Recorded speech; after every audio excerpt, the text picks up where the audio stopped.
A CPI termina do jeito que começou, sem causar nenhum impacto, sem provocar absolutamente nenhum efeito sobre a sociedade brasileira. Geralmente, as CPIs, elas têm o objetivo de esclarecer fatos que estariam nebulosos. É o limite máximo da atuação do parlamentar. É uma comissão parlamentar de inquérito, onde deputados, senadores, se for o caso, deputados estaduais ou vereadores, no caso dos municípios, podem interrogar, inquirir autoridades implicadas em denúncias de corrupção, empresários, pessoas comuns, qualquer pessoa pode ser convocada. Autoridades do mesmo nível, tipo, no caso de vereador, prefeitos, secretários, podem ser convidadas, exceto quando existem indícios concretos de participação em atos delituosos. Essa CPI, ela não fez nada disso. Ela tentou misturar todo mundo dentro do mesmo balaio, que fazem parte o senhor Omar Aziz, o senhor Renan Calheiros, de elementos já acusados por crimes de corrupção, aquele negócio de, já que você não pode se defender das acusações que pesam contra você, então traz todo mundo para o mesmo balaio, bota todo mundo aqui junto e depois a gente faz um apurado e vê no que é que vai dar. E não pode ser assim, sobremaneira num período como esse, onde realmente as pessoas estão enfrentando dificuldades muito graves, tanto no aspecto econômico, por conta do fechamento, por conta do isolamento, as falências de empresas, as demissões que aconteceram, a dificuldade que o próprio poder público federal tem hoje para tocar a economia brasileira exatamente em face da pandemia. E a dificuldade também muito grande do cidadão comum, de aceitar, de entender por que é que deputados e senadores, ao invés de estarem juntos com o governo federal, irmanados com aqueles que nos governos estaduais e municipais estejam trabalhando efetivamente pela população, por que não estão trabalhando, por que não estão ajudando, por que não estão tentando encontrar saídas para o Brasil? Que era o que todos deveriam estar nesse momento fazendo. Era uma ocupação para todos nesse momento. Ajudar o país a sair da crise em que se encontra. Mas aí os senadores, esses decidiram seguir no caminho contrário e aprovaram um relatório com 80 indiciados. Veja, meu caro espectador, se faz algum sentido. 80 indiciados. Afinal de contas, quais são esses indiciamentos?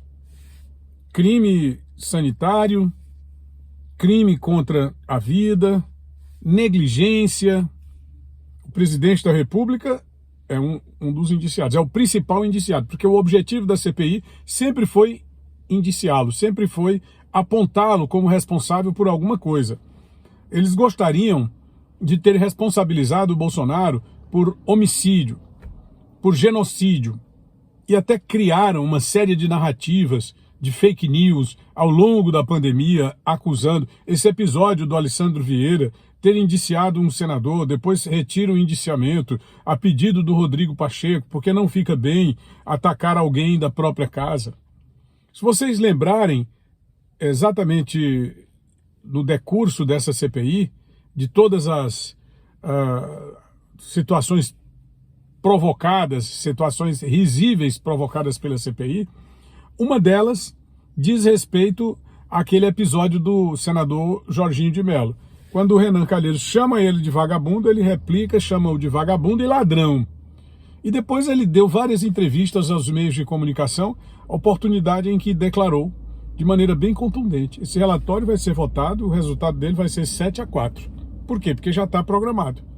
Eu vi isso aí ele dizendo na Rádio Jovem Pan, vi isso ele dizendo em outras emissoras que o entrevistam, porque como ele é um senador que tem uma ligação com o governo, da base do governo, então ele não é entrevistado, por exemplo, a não ser quando para ser sacaneado, né? No caso do Jornal Nacional, Rede Bandeirantes, enfim, quando é para sacanear, eles fazem a entrevista com o Jorginho, com os senadores Girão, também o senador Marcos Rogério. Esses não aparecem nos jornais da Globo, da Bandeirantes e outras mais. Ele apareceu lá na Jovem Pan. E aí ele disse claramente que seria, e foi 7-4. Você pega o resultado está lá, 7-4.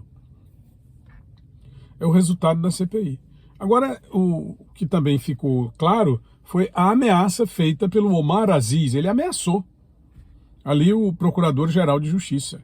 Ameaçou os procuradores quando ele disse o seguinte: funcionários concursados que estão ali para cumprir com suas obrigações devem satisfações à nação no sentido de acolher os indiciamentos e transformá-los em ações judiciais. Veja o absurdo. Por que a Procuradoria tem que acolher os indiciamentos? Por que o procurador tem que aceitar aquilo que a CPI está dizendo? Primeiro, ele vai receber... Aliás, é importante dizer, a CPI não indicia ninguém. A CPI apresenta sugestões, ela sugere. E nessas sugestões,